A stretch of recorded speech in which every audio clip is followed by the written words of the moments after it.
سەرەتاش بە یەکێک لەو میوانانە دەست پێکەین کە لە دەرەوەی کوردستانەوە لەگەڵ ئێمە ئامادەیی هەبوو و ئێمە بەیەکێک لە بەرهەمە جوانەکانی ئەومان ناسی و وەبینەری ئەو بووین کە ئەو کەسەش هونەرمەند حامد کەریمیان یاخود با بڵین بی پۆزەتیڤ یەکێکە لەو هونەرمەندانەی کە لە بریشتۆن ژیان بەسەرەبات و وستایلی ڕێگەی هەڵبژاردووە بۆ گۆرانیەکانی خۆی.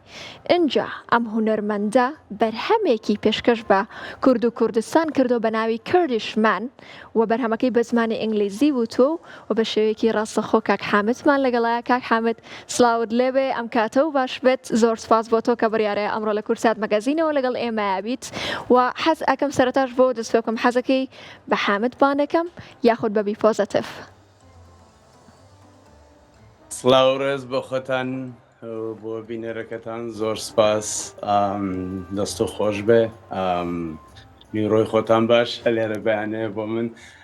دەتوانی بە حەمید باشە بۆ من. زۆر سپاس من. زۆر سپاس بۆ تۆش، دەستە خۆشە کاک حامد.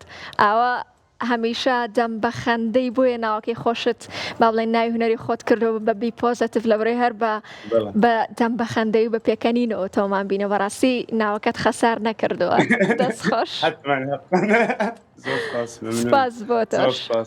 کاک حامد، سەرەتا پێمان بڵێ چۆن بوو بڕیارەتدا کە ئەو گۆرانیە هەڵبژێریت و وە پیشانی خەڵکی بیت کە تۆ کوردیت؟ ئایا پێمان بڵیت کە ئەتەوێت لە ڕێگەی ئەم بەرهەمە و تۆ چ پەیامێک بگەێنیت؟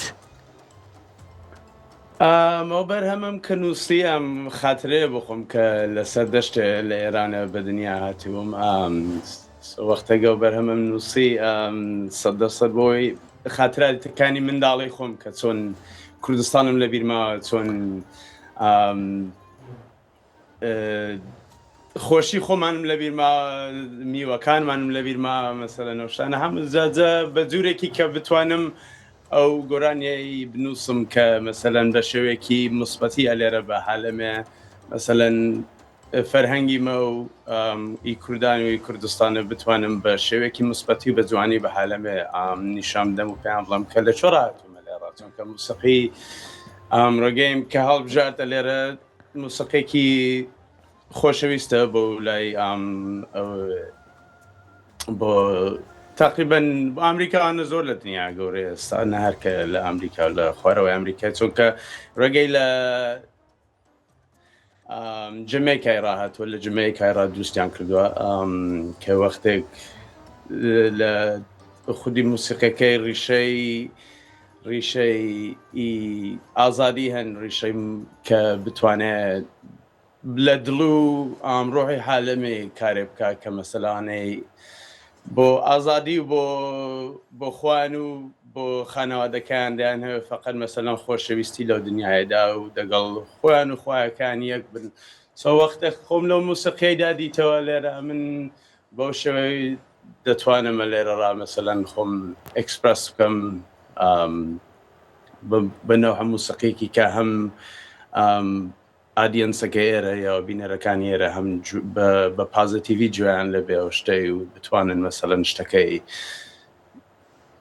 different narrative کە مەسەلەن بیاندەنەوە شتێک هەمیشە لە تەلەڤیزیۆنی دەیبینن لێرە هەمیشە شتێکی موسبەت نییە. وەختێک بە موسیقی بەڕێیەکی ئارت گوێیان لە فەرهەنگی مە دەبێت و زۆر پێیان خۆشەوە. خانەوە گۆرانیێژە لێرە زۆر وەختێکان کە لە دەڕۆم بۆ کۆنسەرت توشتم هەیە وەختێک دڵم زۆر حالم پێیان خۆشە. یەکێک لە ئەو گۆرانەیە کە حتمەن هەمیشە دڵی حالەمە دەگرێت لە هەر جەیەکی دنیا ڕاهەربی ئەو گۆرانیان پێ خۆشە. دەنم زۆر دەستە خۆش بێ کاک حەمد، کەواتە بابەیەکەوە بینەری گەشتبینی بی پۆزەتیڤ بوو و لە هەمان کاتیشا بەرهەمی کوردیشمان بین. This is for all my people throughout the world fighting to be free. Be positive. God love. I am a Kurdish man, born and raised in the mountain, raised in Kurdistan. I tell you, I am better than the average man. My vibrations raise to speak of King Solomon. I am a Kurd-born man from the canyons of Kurdistan. It's so lush, the waterfalls, rivers and springs. It makes a Kurdish man dance and sing. I come from fields of pomegranates, grapes and figs, sweetest honey harvested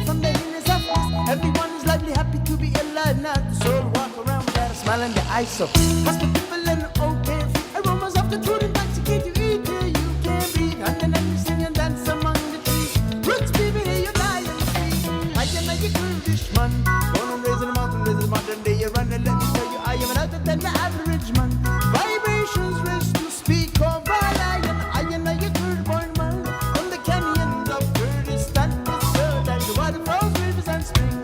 That makes a Kurdish man dance and say yeah.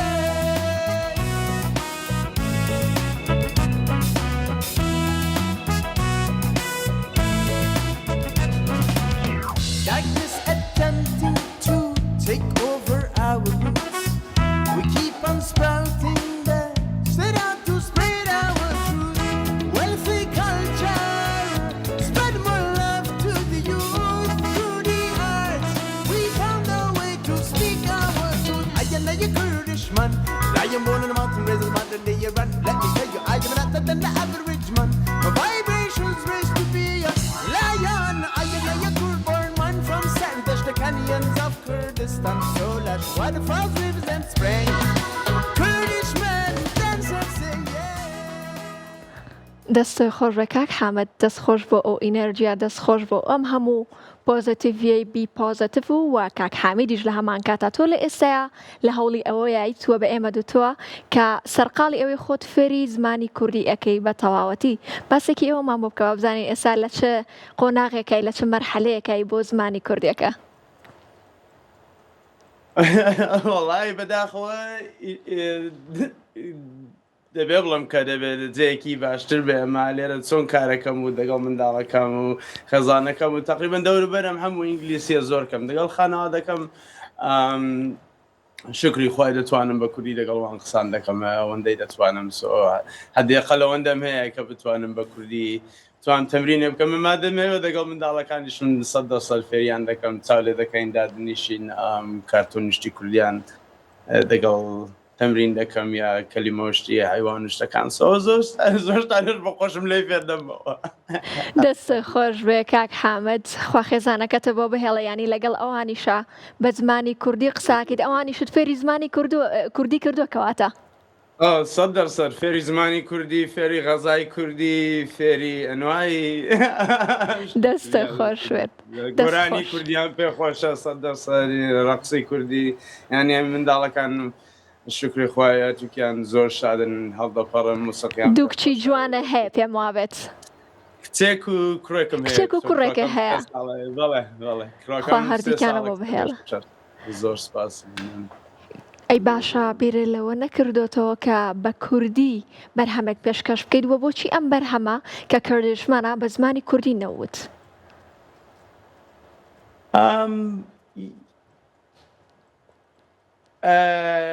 I guess دەتوانم بڵێم یەک بەرهەمەکەم کە دەرە نادەم هەویست فەرهەنگی خۆمان بتوانم لێرە بە زمانی وان کە بە ئینگلیسی بتوانم فەرهەنگی خۆمەیان فێرکەم بە موسبەتی کە ئەو نەمدەتوانێوی بە کوردی بنێست واقعان بینووسم پێم خۆش بوو کە بە ئینگلیسی بنووسم کە ئەو شتەی لە دڵم ڕایە مەتەلەن دەم هەیە بێنمە دەرە بە هەندێک باشی دەمتوانی بە ئارت فۆرمەکەی بنووسم ئەمما ئیشاڵڵا لە بەرنامەمدا 100% کە بتوانم بە کوردی گۆڕانی ڕێگەی بنووسم هەم دەگەڵ ئینگلیسی هەم دەگەڵ کوردی تێکەڵیان کەم بەرکرد. زۆر باشە کەواتە کاک حەمەد هیچ گۆرانێکی کوردی هەیە کە تۆ حەزت لێبێت و گوێی لێ بگریت چ گۆرانێکی کوردی هەیە لای تۆ کە زۆرت حەز لێبێت؟ ببەخشە بە دەتوانی ئەو سوالم بە تکرار بکەیەوە. زۆر باشە هیچ گۆرانیەک یان گۆرانی بێژێک هەیە کە تۆ حەزت لێبێ گوێی لێ بگریت هی کوردی؟ ئی کوردی 100% ئەنوای من بە چووکێوە لاقم زۆر بە زەکەریای بووە لاقم زۆر بە چۆپی بووە لاقم هەمیشە و وەکو گەورەی خۆم چاوم لێ کردوون هەمیشە ئینسپیرێشن ئەو تۆنانەی کە لە منیش دێنە دەرە بۆ ڕێگەی میوزیک واقعان دەڕۆمەوە زۆر جاران مەسەلەن گوێ لە موسیقی ڕادەگرمەوە کە مەسەلەن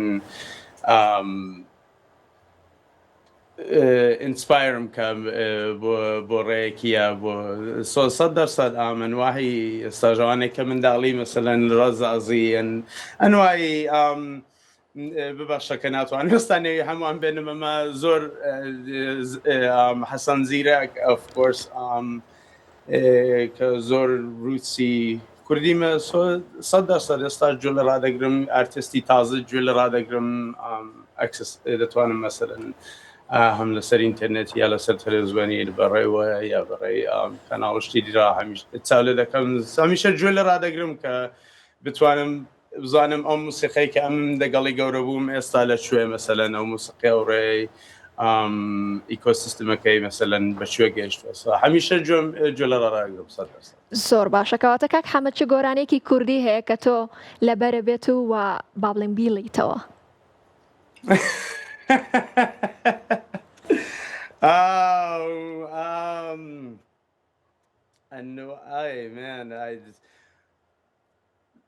ئەنوای گۆرانیەکی زەکەریای کە بڵم کەواتە ئەتوانین گوێمان لێ بێت ئەگەر کەمێکیش بێت بزانم یەکدانێ نەمزانی ڕۆژێدا دەگیان یەکدانەوەوان لە بۆ کە هەمیشە نەوی گۆرانیەکەی ئەمە بکە نەمزانی ڕۆژێدا دەجیانە تۆ بەجێم دڵی ساردی ئەم وڵاتە لە ناخی دڵە دەچێڵی ناوێ لیرکسەکەی زۆر وانێکە دەستی خۆش بێ کاک حامد زۆر سپاس. گۆرانی کوردی هەمیشە لە درۆ لە ڕوای مندا ئەی خێزانەکەشت بە هەمان شێوە حەزی لە گۆرانی کوردی هەیە؟ پێی خۆشە گوێ لە ڕادەگرێت نازانم کە بە قەرا من پێی خۆشە ئەمە 100% پێی خۆشە گوێویش گوێ لە ڕادەگرێت لەگەڵ منداڵەکان پێی خۆشە زاری وایش بۆ خۆی گۆرانیان بۆ دادنێ یا کاناڵانێکە 100% جوان لەبێ و چۆپی خۆش ئەوی چۆپی دەزانم ئەو چۆپی خۆش دەوێت دەنگی چۆپی زۆر پێ خۆشە گۆرانیە تازەکانی چۆپیش کە دادنین هەمیشە کە بە هەڵپەر کەوشتیان هەیە مندارەکان هەڵدەپەڕن ئەویش دەگەڵیان هەڵدەپەڕێ 100%. دەستی خۆش بێ کاک حامد. ئەی باشە هیچ گۆرانیەکە هەیە کە ئێستا بۆ کورسات مەگەزینە ئامادە کردبێت وە پێشکەش بە ئێمە بە بینەرانی کورسات مەگەزین بکەیت؟ ئەوەی لەگەڵ گیتارەکەی دەست فەرموو.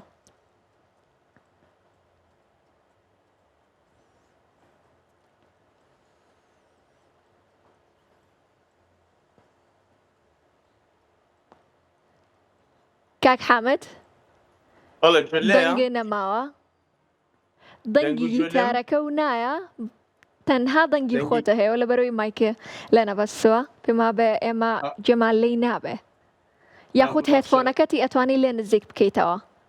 دەتوانم یەک دانە یەک لازە بدەنە ببەخشە فەرموو. گیتارەکەم ئەلێرە پێی وەسەکەم ئێستا فکرکەم. زۆر سپاس بۆ تۆ دڵی ئێمە ناشکێنێت و جگەلەوەی بەرهەمێکی هونەرمەند زەکەریا عەبدوڵڵایی کەمێک پێشکەشکردین و وتی نامەوێت گۆرانیەکە تێک بم لیرکسی گۆرانیەکە تێک بم لەبەرەوە تەنها کەمێکی بۆ وتینەوە بەڵام لە ئێستا بەرهەمی کوردیشمان پێشکەش بە ئێمە و بە بینەرانەکات و ئێستاش خۆی و گیتارەکەی دەستی ئەو بەرهەمە جوانە بە دەنگی خۆی و بە شێوەیەکی ڕاستە و خۆ پێشکەشمانەکە خۆی لەگەڵ گیتارەکەی. فەرموو کاک حامد. I am a Kurdish man, born and raised in a mountain, like the modern Iran. Let me tell you, I am louder than the average. My vibrations raise to speak of Salamana. I am a Kurdish man, from the canyons of Kurdistan. So that's what the flowers, rivers, and spring. It makes a Kurdish man. I come from the pomegranates, grapes, and figs. With the sunny harvest from the hills of this. Everyone is like happy to be alive. Not soul walk around without a spin in the ice. So hospitable or carefree, aromas up food. Eat till you can breathe, and then we sing and dance among the trees. If we find you lion speak, I am the Kurdish man. Born and raised in a mountain range of Kurdistan. Tell you I'm louder than the average man. Vibrations make to speak of a lion, the Kurdish man. From the canyons of Kurdistan, so large waterfalls, rivers and spring. It makes a Kurdish man sensate. دەستە خۆش بێ کاک حامد دەنگ خۆشە بەڕاستی و ئا کوردشمان تەواو دەستە خۆش بێت زۆر سپاس سپاس بۆ تۆش باشە هەموو بینەران زۆر سپاس مەمنون. سپاس بۆ تۆش کاک حامد پرۆژەی داهاتوو چی ئەبێت چ بەرهەمێکت ئامادا بێت بۆ داهاتوو لە ڕێگەی کورسات مەگەزینەوە بە بینەران بڵێ کە بەرهەمی داهاتوو چی ئەبێت بەرهەمی داهاتوو ئێستا کاریان لەسەر دەکەم وەختم نەداوەتە دەرەکە کەنجە گۆرانیەکان دەدەنمە دەرێ ئێستا 100% لەو ڕێگای پرۆداکشن شتیدام کە چونکە تازە ئەو هاوینێ پێشدا یەکدانە پرۆژەمدا دەرێ بە ناوی پیشنس سۆ وەختێک هەندێک دەبێ وەختی بدەم بەوەی هەتا بتوانم ئینشاڵڵا ئەو پرۆژەی دیم 10 گۆرانیەدا هەتا 12 گۆرانی شتێکی وا بێوانێ پرۆژەکانی دیم کورت بوون هەتا تقریبان 5 گۆرانیم دروست کردوون دوو پرۆژەم داونە دەرێ یەکیان بە ناوی گرۆث ئەوەی دی بە ناوی پیشنس کە دەتوانن لە ئەنواعی ستریمینگ پلاتفۆرم شتیش دەتوانن پێداییانکەن ئەمە ئەو پرۆژێکی ئێستا کاری لەسەر دەکەم 100% پێم خۆشە کە گۆرانی کوردیشی تێدا بێ یا لیرێکسی کوردی تێدا بن کە بتوانم زیاتر بەو ڕێ بم سۆستا لە پرۆداکشنیدام دەستە خۆش بێ کاک حامد اینجا حەز ئەکەم ئەم جارەیان لە کورسات مەگەزینەوە شەیەکی ڕاستەوخۆ لە بەرامبەر مابیت و بەرنامە بەیەکەوە پێشکەشکەین و پێم بڵێ بەنیازنی بێتەوە بۆ کوردستان و سەرێک لە کورسات مەگەزینیش بیت زۆر پێم خۆشە ئینشاڵڵا خوا بکە پێم خۆشە 100% بێمەوە ئەم لە مێژە نهاتمەوە بۆ لای دنیاە زۆر پێم خۆشە وەڕزیم کردووە دڵم تەنگ بووە بۆ کوردستانیان ئینشاڵڵا کە بتوان بێمەوە 100%. هیوادارین هەرگیز دڵتەنگ نەبێت و هەمیشە بۆ پۆزەتیفی خۆت بمێنیتەوە دووبارە زۆر سپاس بۆ تۆ کە لەگەڵمان نابوویت بە هیوای سەرکەوتن و بە هیوای بەرهەمی زۆر جوانتر و باشتر و بەرهەمی داهاتووشت هیوادارین کوردی بێت زۆر سپاس زۆر مەمنون بە خۆتان دەست خۆش بێ دووبارە زۆر سپاس بۆ تۆ کاتێکی خۆش.